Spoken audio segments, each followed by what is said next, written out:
people chat about like common law, but the thing a lot of the time is they don't understand common law. They think it's something that's written down by the Commonwealth of Australia.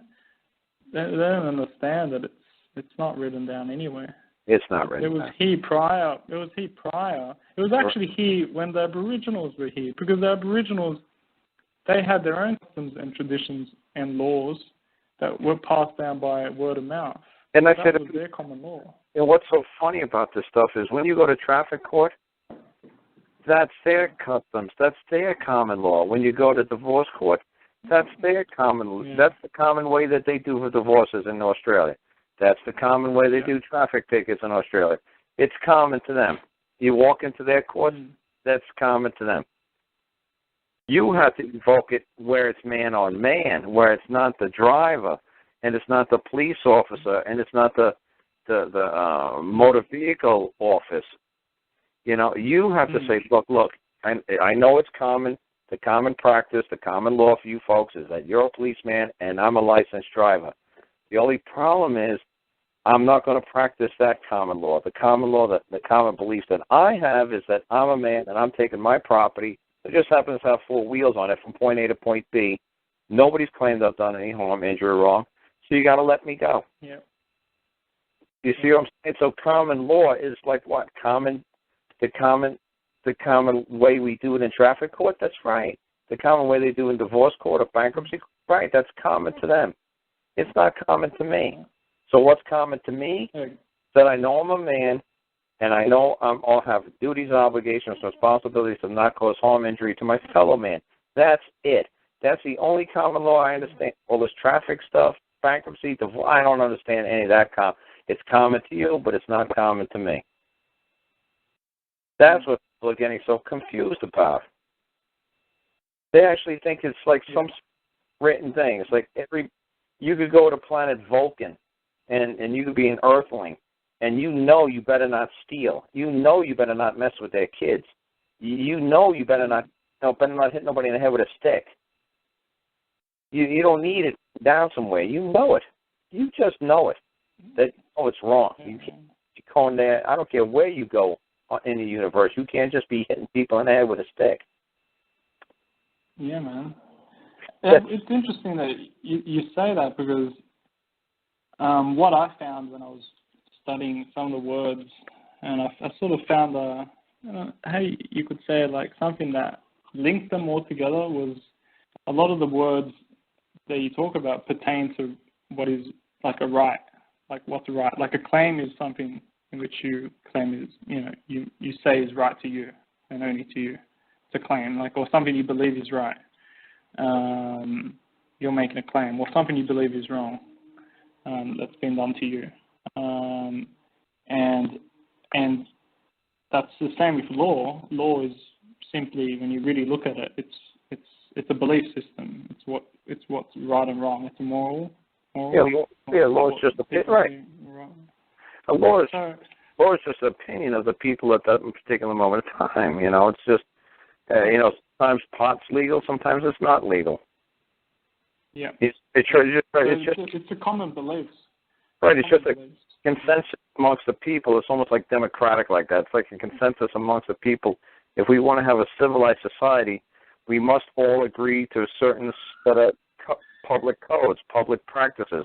When you act in public, we expect you to act in a certain demeanor, a certain way.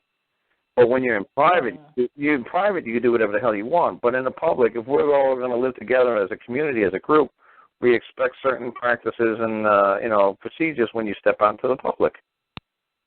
Yeah. But still, when you do something wrong in the public, when you still act out of character in public, then you're just basically supposed to beg for forgiveness and just make restitution. You're not supposed to go to jail. That's ridiculous. What happened if you were the only butcher or baker or candlestick maker in a community, and they put the only baker in jail? Nobody's going to have bread. That's ridiculous. You can't just stick the baker in jail. Well, where's the baker? Well, the bakery's closed. Oh, well, we put him in jail. Why? Because he was playing his car radio just too loud. One more time, we told him that's it. It's like, well, okay, now who's going to bake the bread? Well, nobody. Fuck. Yeah. You know, ridiculous. You know, you see how I can make everything so freaking ridiculous all the time. No, that's right. People like to complicate things, man. Yeah. And it ain't complicated. What I found was that there was, I guess like a family tree. So you start off at law, so you got right and wrong, so law means right and wrong, and then what right and wrong simply just means what one believes. Well, no. It wouldn't be right or wrong. It'd be what is, like, because wrong, literally what the word wrong means is that you woke up this morning and you said, you know what, I'm going to go nail that guy. You know what, it's like you made a plan, you planned it out, you schemed.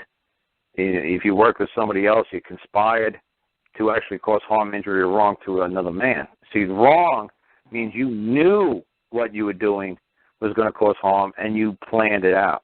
That you knew was wrong. So what is intent? That means intent, right, that you had the intent to actually cause harm. So that's wrong. See, negligence... How could you establish someone had intent to do... Oh, that's easy. Like say a bank robbery. You say the guy actually went and he drew maps and he got plans and everything else. Or say, like it was negligence. He's like, there's a difference between, and negligence just means there's an accident. It wasn't, you didn't plan it out. So when they say it's negligent homicide, it was just accidental. I didn't plan it to do it. So negligence. But that wouldn't be a wrong then. No, it's just negligence. But negligence sounds like it's a horrible thing, but honestly, it's not. Negligence means there's boo-boo, an accident. I didn't mean for it to happen. Sometimes things just happen. Okay, so like a car hits your car, and you don't know if it was done with intent or if it was done. Well, it's usually he didn't see you. When a guy comes out of the car, if he's laughing, you kind of figured he intended on doing it. Yeah, but he could always lie in court and then say, no, it was an accident, I didn't see it. Right. I mean, you'd have to actually find a third-party impartial witness to verify that he either come to court and say, no, I saw this man planning and plotting, and I heard him say that he wanted to hit this guy's car. All right. But what if it was negligence? It's an accident. Does he still have to compensate you or not really? Oh, of course. Of course you do. It's like I said, Gus was asking me that one day. When do they have a case? And I remember he was reading a book from the 1800s. I said, I know the exact book you're reading. And he said, when you throw a horseshoe out the window and it lands in the street, and a day or two later somebody comes down the road and their horse or they fall and trip on it, that's negligence. But if you took the horseshoe out the window and you threw it and you tried to hit the man off his horse, that's wrong. Then you have a case. Of course. Then it said, then you have a case. And Gus was asking, what do you mean? What do they mean? Then you have a case. I said, then you have a case in where they could actually, hold you criminally liable, where they could actually put chains and shackles on you and drag you away. I said, before then, it's just a civil. They don't have a case against you, but the man that you committed negligence to, he'll have a civil action he could file against you for negligence. But they're not going to arrest you. They're not going to put you in jail. But then could you still bring a civil case into common law? Of course. Okay. And but you know how you go when you're writing a claim, you write usually, like when I'm learning stuff here, is that you go, this man did me wrong. So in this case, it would be this man did me. When you go to civil, court, you go in a civil court because you want to act civilized. Now, you could go in a court, and any kind of court is where you play games. So I want to play a civilized game. Now, if you want to play a combat game like boxing or taekwondo, you could call a guy out and say it's pistols at dawn. It's like, you did me wrong. I want satisfaction. It's pistols at dawn. Yeah. You see what I'm saying? That's not. I'm just wondering how would you say it? Like, would you say this man did me wrong by negligence, or this man? No. This man has caused me harm due to his negligence. Ah, okay. Got it. Yeah, I got it. Right. And then, like I said, There's no other word? There's no other word like negligence? Usually, no, I really don't use words like negligence because usually, like that's what I was trying to say, instead of using the word negligence, what I usually say is due to the man's, and it's usually 90% of the time, negligence is due to your inaction. Not your actions, but your inactions. Mm-hmm. So 90% of the negligence is because of inactions, not actions. It's inactions. It's because you didn't do something. Yeah, I understand.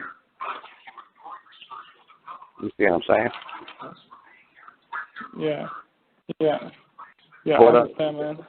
yeah, like I said, man, I'm glad I caught back up with you. And like I said, because see, what's funny, a lot of people always ask me, Paul, do you have any proof that that your stuff has helped people? And it was funny when I help like somebody like you. There's no case numbers. They want to look up your case number. Oh yeah, that's all. Look, I got it all scanned up. It's all scanned up. I can send it anytime these following days because I'm on holiday now. Oh, okay. Break. So I can definitely send it very soon, and it's all there. It's all there. Yeah. Okay. I was quite organized. I was putting all my letters and paperwork together and just keeping it in like a file. Because you got to be quite. I think you got to be quite organized for this stuff. When people are sending you letters, different people too. Right. You need to be responding quite quickly. Oh yeah. Well, like I said today, I had fun this whole week, man. Some poor lady from Guyana, down in South America, British Guyana. So she's a nice black lady, man, down there, and she and the government was trying to take her granddaughter. So all week long, she's been having the authorities knocking on her door, threatening to come in, arrest her, So all week, it's funny. I put a couple of those phone calls up on my talk show thing, so people could hear them. So like how to handle when a cop comes trying to kick in your door. How do you tell them? Just because you have a badge isn't going to negate the fact that you trespassed upon another man's right to be let alone, you trespassed upon another man's land, and just because you have a badge, don't think for a minute that when you cause harm or injury to your fellow man, that a badge is going to protect you from a civil suit. Personal injury, you're going to still be hurt personally. You're going to have a personal injury, suit against you. You're going to be liable. Just because you got a badge doesn't mean you can steal. Just because you got a badge doesn't mean you can rob. Just because you got a badge doesn't mean you can hit me in the head with a stick. Yeah. And then, like I said, most people have stupid lawyers who would just say, well, the cop was just doing his job. You should have just did what he told you to do, and he would have got hit in the head with a stick. It's like, that ain't gonna fly. No, I don't play that game. You hit him in the head with a stick, he's going to be compensated. He's still a man. Yeah, you can't hit the man in the head with a stick. This man better have done something wrong to you. I mean, really wrong. He better not just like this lady. She wouldn't give her grandbaby over to the government. She was like keeping her door closed and locked. It was so much fun talking to the one officer. He's like, all we want to do is take a look at the baby. And it's like, oh, is that all you want to do? It's like, yeah, hand me the phone back to the lady. So she handed the phone back to the lady. And she said, what should I do? I said, slam the door, lock the damn door, and tell him to basically go F himself. I said, nobody sees shit. It was so funny. Like, oh, is that all you want to do? He's like, yeah, we just want to see the baby, and we'll be on our way. I was like, oh, is that all you want? And then I told him, man, close that damn door. Tell him to go get a bond, a warrant.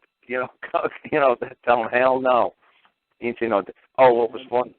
She was taking pictures of the baby. I said, take pictures of the babies and send it to them, text messages to them. And that's what she was doing. She said, I said, yell out the door, say, hey, what's your cell phone number? And the lady gave her cell phone number. I said, now take some pictures and text message into the lady. So she just started text messaging pictures of the baby like crazy. The lady said, there you go. You see the baby. Now get out of here. Like you see with your eyes.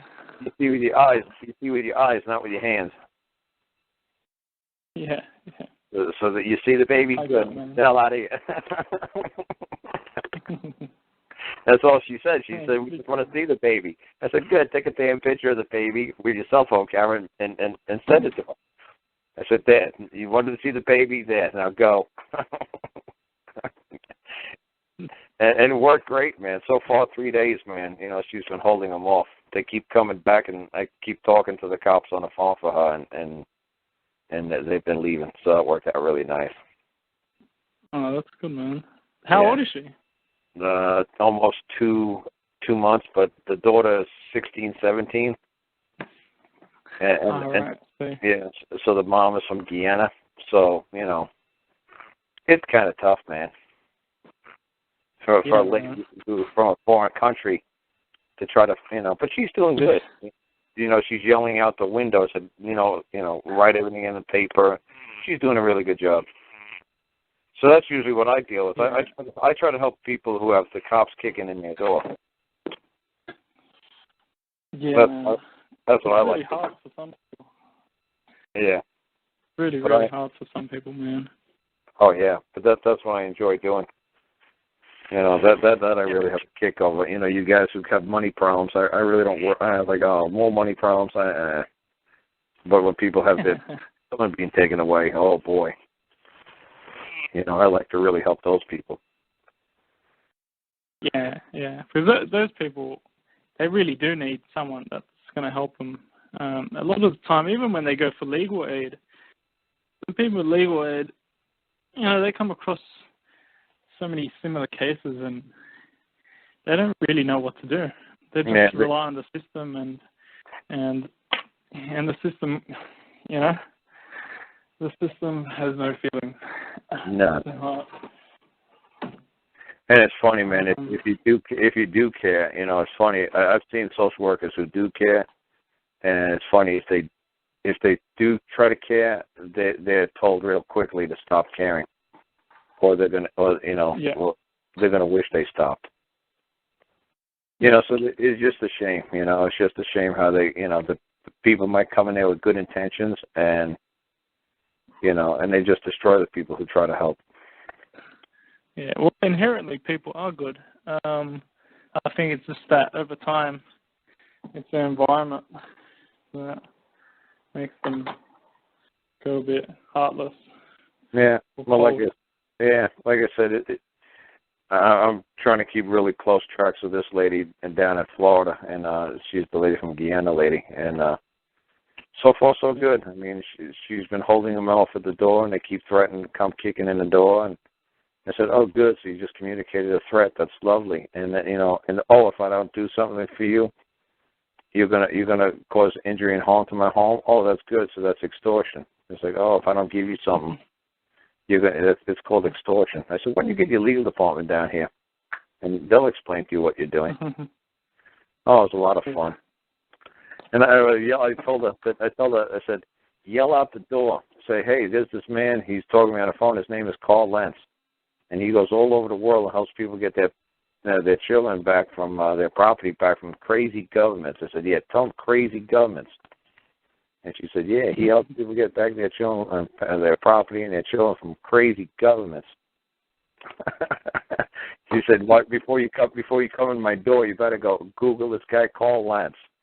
And it's so funny. As soon as she said that, they did walk away and they went in their cars, and then all the police officers left. She said the social service lady stayed, but all the officers left. They're like, yeah, F this. We're not going to mess with this. You know. They just Googled me. So, yeah, yell to them, too. This guy wrote a law dictionary.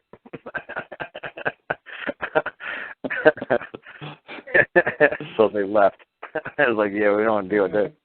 They thought they were dealing with a dumb black lady from a foreign country. Yeah, that's a lot of the time. I've noticed, like, talking about money. You know, you're gonna sue them or you're gonna fucking take them to court.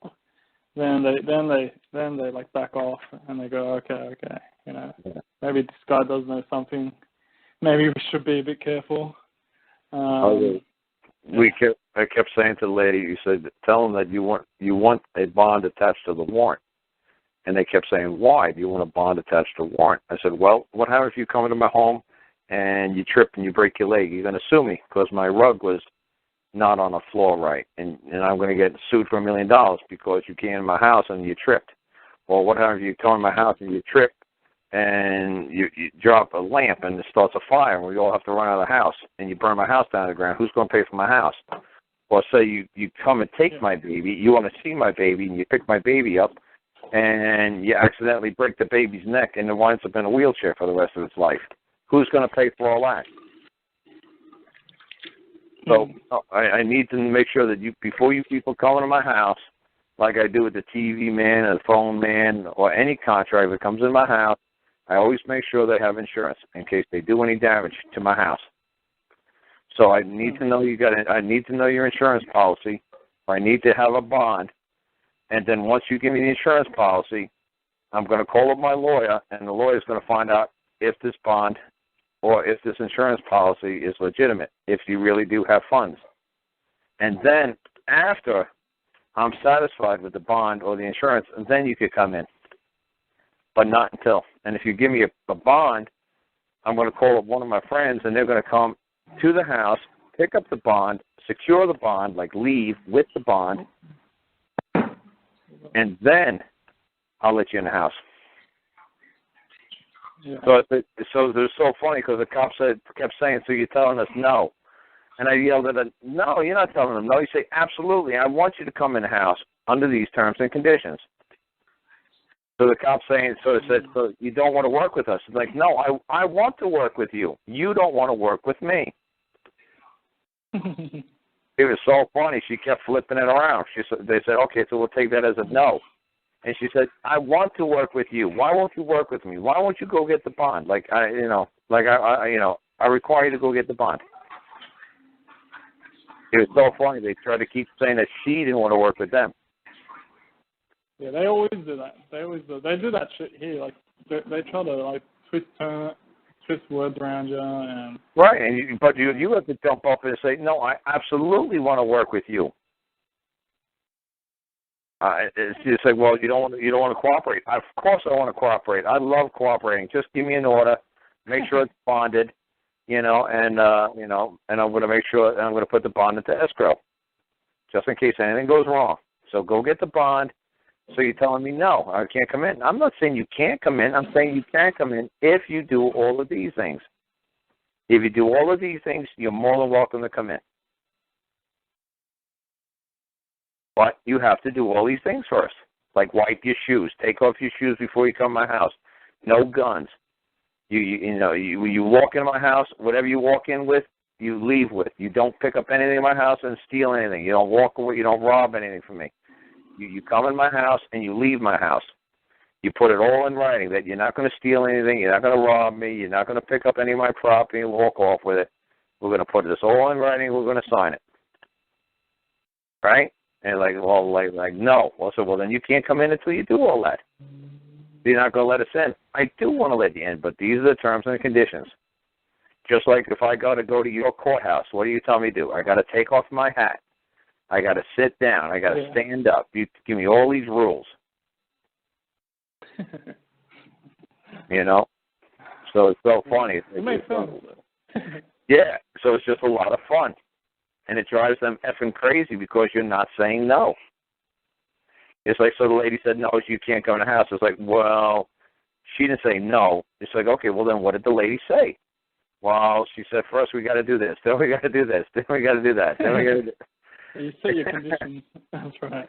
Yeah, we're giving them conditions. That's right, but we're not telling them no.